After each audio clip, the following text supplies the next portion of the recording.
नमस्कार मित्रों, हमें आशा है कि आप प्रसन्न होंगे और हम चाहते भी हैं कि आप प्रसन्न रहें, आस्तिक बने, तनाव नहीं सताएगा। मित्रों, तनाव आधुनिक जीवन शैली का अंग बन गया है। यह महामारी का रूप धर भय एवं आतंक पैदा कर रहा है तथा अनगिनत समस्याओं का कारण बन गया है। एक तो बेवजह तनाव पैदा होता है और उससे अकारण भय की पैदाइश होती है। तनाव और भय का संबंध गहरा है। एक होगा तो दूसरे की उपस्थिति अपने आप हो जाती है। दरअसल तनाव एक ऐसी अवस्था है जिससे हमारी शारीरिक एवं मानसिक ऊर्जाओं की मांग बढ़ जाती है और वे नष्ट भी होने लगती हैं। इससे हमारी क्रियाएं भी बाधित होती हैं। यह हमारी शारीरिक एवं मानसिक साम्यावस्था को भंग कर देता है, जिससे अनेक प्रकार की बीमारियां भी जन्म लेने लगती हैं। तनाव कई कारणों से जन्म लेता है। इसके पीछे शारीरिक एवं मानसिक दोनों वजह हो सकती है। शारीरिक कारकों में सिर दर्द, अस्थमा, डायबिटीज, हृदय रोग, सर्दी जुकाम, कैंसर आदि हो सकते हैं एवं मानसिक कारकों में अनिद्रा, थकान, चिंता, अवसाद आते हैं। इससे संबंधित और भी अनेक ऐसे कारण हैं जिनसे तनाव पैदा होता है। आजकल तनाव का होना एक सामान्य सी बात है। कभी बड़ों में पाई जाने वाली यह समस्या वर्तमान में नादान बच्चों को भी अपनी गिरफ्त में कर रही है। तनाव पैदा हुआ है, यह कैसे जाने? इस संदर्भ में मनोवैज्ञानिक कहते हैं कि जब हमारी मांसपेशियां थकने टूटने लगती हैं, आलस्य एवं तंद्रा घेरने लगे, कभी भी और किसी भी समय चिंता उठने लगे, तो समझ लेना चाहिए कि हम इसकी गिरफ्त में आ गए हैं। तनाव हमारी मानसिकता का अंग बन गया है। कुछ लोग इसे अपना साथी, सहचर मानकर अपने पास बनाए रखने में भरोसा रखते हैं और बिना कारण तनाव होने का दोष पीटते रहते हैं। कुछ लोग सचमुच में तनाव पैदा करते हैं। इनकी संख्या 4% होती है। हालांकि ये कम होते हैं, परंतु इनकी मानसिकता नकारात्मकता से भरी होती है और ये संक्रामक रोग के समान तनाव परोसते रहते हैं। भावुक लोगों को इनकी संगति से सर्वथा बचाना चाहिए। 16% लोग कभी कभी और कुछ कुछ तनाव पैदा करते हैं। इनसे भी सावधान रहना चाहिए, क्योंकि कहीं ये किन्हीं संवेदनशील मुद्दों में तनाव न पैदा कर दें। 36% लोग तनाव के प्रति उदासीन होते हैं। ये संरचना पर प्रतिक्रिया करते हैं। इनके अनुसार चीज़ें ऐसी नहीं होनी चाहिए, ऐसी होनी चाहिए। ये यहाँ तक सीमित रहते हैं। 31% आनंद उत्पन्न करने वाले होते हैं। ये मस्त रहते हैं और अपने आस पड़ोस में खुशी बांटते हैं। 13% अस्थायी रूप से तनाव मुक्त होते हैं। इनको तनाव स्पर्श तक नहीं कर सकता। ये तनाव को तनाव देने वाले होते हैं, अर्थात इनमें तनाव से मुक्ति की अपार क्षमता होती है। मानव जीवन असीम ऊर्जा का भांडागार है।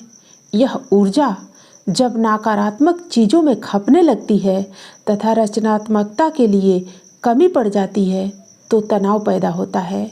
अतः इसका तात्पर्य है कि तनाव के लिए हम स्वयं दोषी हैं। यदि ऊर्जा का संतुलन, नियमन एवं सुनियोजन होने लगे तो भी तनाव नहीं रहेगा। मनोवैज्ञानिक सुजैन नोलेन होकसेमा के अनुसार दरअसल हमारे लक्ष्य और सपने इतने बड़े नहीं होते जितना कि तनाव का विशालकाय पहाड़।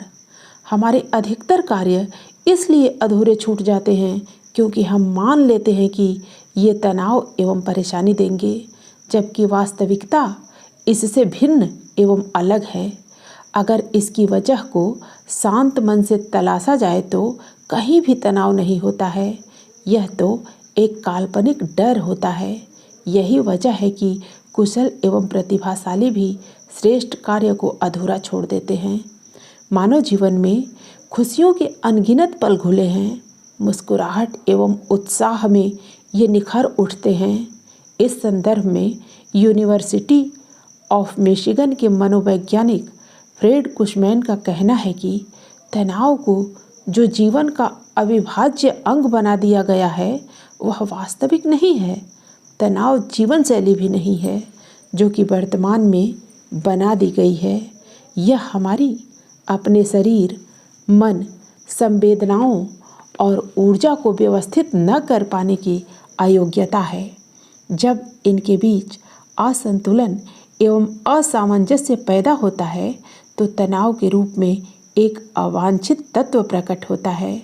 तनाव प्रकृति तंत्र और अपने आसपास के परिवेश की कार्य प्रणाली की समझ की कमी और सही तरीके का इस्तेमाल न कर पाने की अयोग्यता है। तनाव है, इसका तात्पर्य है कहीं कोई समझ सामंजस्य नहीं है। यदि समझ आ जाए तो तनाव रहेगा ही नहीं। समझदारी के अभाव में तनाव घर कर लेता है, अपनी गिरफ्त में कस लेता है। इससे हमारा आत्मविश्वास डिगता है और हम हर किसी को शंका व संदेह से देखने लगते हैं। क्लिनिकल साइकोलॉजिस्ट रॉबर्ट मार्कमैन ने एक केस हिस्ट्री का जिक्र किया है। इनके निष्कर्ष से पता चलता है कि कभी भी कोई हमारे जीवन या गतिविधियों के बारे में कुछ उपहास, उपेक्षा या कटाक्ष कर देता है तो इससे हम परेशान होकर तनावग्रस्त हो जाते हैं। ऐसी स्थिति यदि मन में लंबे समय तक बनी रहे तो हम स्वयं को नकारात्मक ढंग से लेने लगते हैं और कही हुई बातों के अनुसार स्वयं को अक्षम एवं असमर्थ महसूस करते हैं। वे अपनी केस हिस्ट्री में कहते हैं कि मेरे क्लिनिक में एक किशोर आया। वह बैले डांसिंग करना चाहता था। उसका नाम था फिलिप लिन। उसमें इस विशेषज्ञता को पाने की तीव्र इच्छा थी, परंतु उसके शिक्षक ने उसे कटाक्ष करके कहा, अरे कभी कहीं तुम्हारे जैसी शारीरिक संरचना वाला व्यक्ति डांसिंग भी कर सकता है। यह तुम्हारे अनुकूल नहीं है। जाओ और अन्य काम तलाशो। शिक्षक ने आगे कहा, तुम बहुत बेडौल एवं दुबले पतले हो और डांसिंग के लिए अनुपयुक्त हो। फिलिप लिन को अपने शिक्षक की बात गहरी चुभी और दिल से निकली ही नहीं। समाज में आगे बढ़ाने की अपेक्षा निराशाजनक बात कहकर हतोत्साहित करने वालों की कोई कमी नहीं है। ऐसा लिन के साथ भी हुआ। लिन तनावग्रस्त था और तनाव से निराश व हताश भी था। किसी ने उसे काउंसलिंग के लिए मार्कमैन के पास भेजा। काउंसलिंग कुछ भी नहीं है, बस विधेयात्मक मार्गदर्शन के द्वारा मनोरोगी को उसकी विकृति से हटाकर किसी रचनात्मक कार्य में लगाना है। यह सुविधा पहले अपने परिवार एवं समाज में बड़े एवं सम्माननीय व्यक्तियों द्वारा उपलब्ध थी और व्यक्ति को क्लिनिक में काउंसलिंग के लिए गए बगैर मिल जाती थी। इस परंपरा की उदासीनता के कारण ही इसी का आंशिक एवं आधुनिक स्वरूप है साइकोथेरेपी एवं काउंसलिंग। काउंसलिंग के दौरान मार्कमैन ने लिन से कुछ सवाल किए। पहले तो लिन ने कुछ कहा ही नहीं। इसके पीछे कारण है कि जब व्यक्ति अंदर से नकारात्मकता से भरा रहता है तो अपने को चारों ओर से बंद कर देता है। वह कुछ भी नहीं बोलता है और जब बोलने को होता है तो आवेशग्रस्त होकर रोने लगता है। यह आम जिंदगी की बात है जो लिन के साथ भी थी। लिन से प्रश्न किया गया, शिक्षक के अनुसार तुम्हारे बेडौल शरीर को क्या सुडौल बनाया जा सकता है? जैसी उसकी बनावट है, क्या उसमें परिवर्तन संभव है? लिन ने कहा, नहीं। क्या तुम जो डांस करते हो उसमें कोई कमी है? क्या तुम शिक्षक के कहने पर अपनी इस इच्छा को छोड़ दोगे जो तुम्हारे अंदर से निकलना चाहती है? लिन ने कहा, नहीं, मुझे कितनी भी कीमत क्यों न चुकानी पड़े। डांसिंग सीखना है, मार्कमैन ने कहा, तुम किसी अन्य योग्य ट्रेनर से प्रशिक्षण ले सकते हो या फिर वीडियो देखकर अभ्यास कर सकते हो। लिन को यह बात समझ में आई। कुछ सालों बाद लिन की मुलाकात से पता चला कि लिन तनावग्रस्त नहीं, प्रसन्न था। वह खुद की एकेडमी खोल चुका था जहां बच्चों को डांस सिखाया जाता था। लिन की बात हम सबकी बात है जो जीना चाहते हैं और जिनमें जीवन के प्रति अगाध निष्ठा है। उनके लिए तनाव एक चुनौती के रूप में आता है। ऐसे लोग तनाव से भयभीत नहीं होते, बल्कि उससे निकलकर कुछ नया एवं अच्छा करने की न केवल ठान लेते हैं, बल्कि कुछ नया करके दिखा देते हैं। गुजरात के महान कृष्ण भक्त नरसिंह मेहता को भी बचपन में ऐसा उलाहना मिला था। उनका जन्म काठियावाड़ प्रांत के जूनागढ़ शहर में नागर ब्राह्मण कुल में हुआ था। बचपन में ही उन्हें कुछ साधुओं का सत्संग प्राप्त हुआ और इसी के प्रभाव से उनके हृदय में कृष्ण भक्ति का बीजांकुर हुआ। वे बराबर साधुओं के साथ रहकर भजन कीर्तन करते रहते थे। इसी प्रकार उनका अधिकांश समय भजन कीर्तन करने वालों में गुजरने बीतने लगा। नरसी की यह बात घर वालों को नागवार गुजरी। उन्हें कुछ काम करने के लिए मनाया एवं दबाव दिया गया, परंतु ये सारी बातें भी व्यर्थ साबित हुईं।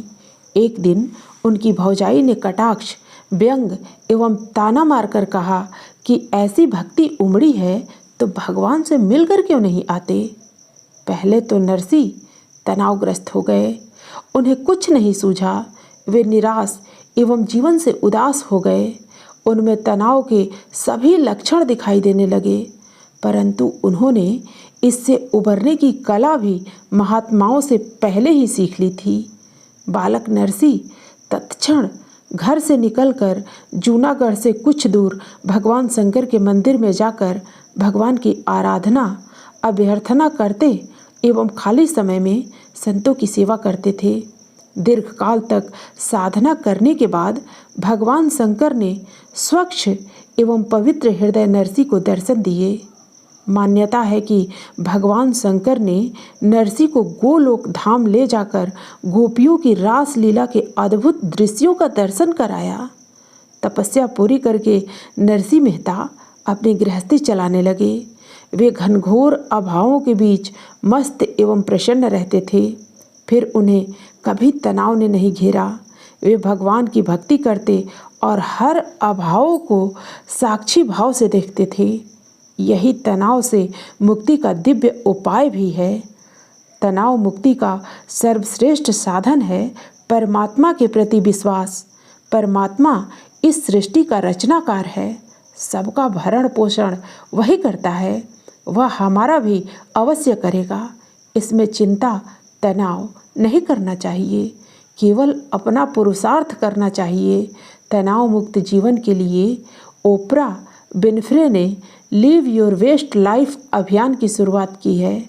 ओपरा ने श्रोताओं से 2009 की शुरुआत अपनी सर्वश्रेष्ठ जिंदगी जीने के संकल्प के साथ करने की गुजारिश के साथ की थी, जहां वे तनाव के बगैर उस जीवन की ओर बढ़ें जिसे वे हमेशा से जीना चाहते थे। ओपरा के अनुसार जीवन एक कला है और इस कला को बड़ी ही कुशलता के साथ जीना चाहिए। जिसे जीवन जीने की कला आ गई वह कभी तनावग्रस्त नहीं हो सकता। तनाव मुक्त जीवन के लिए जीवन में ऐसी छोटी चीज़ों की तलाश करनी चाहिए जो हमें खुशी प्रदान करती है। जीवन में इन चीज़ों में बढ़ोतरी करनी चाहिए और उनसे बचना चाहिए जो हमें तनाव देती है। संबंधों में भी खुशी बांटने का प्रयास करना चाहिए।